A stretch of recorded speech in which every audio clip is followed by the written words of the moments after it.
Halo kawan-kawan, hari ini saya nak introduce satu kereta anda tak akan dekat Malaysia boleh dapat bawah 100,000 punya A7 SUV dengan 1.5 turbo dan 1.5 hybrid.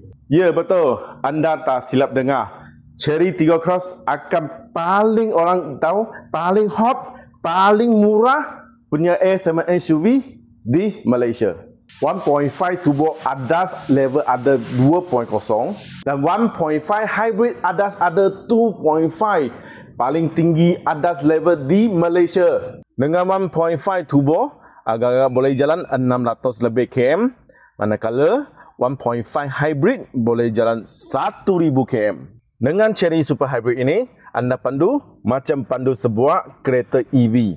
Dia punya instant torque dengan dashboard Cherry Tiggo Cross dan dua belah pintu semua pun kulit.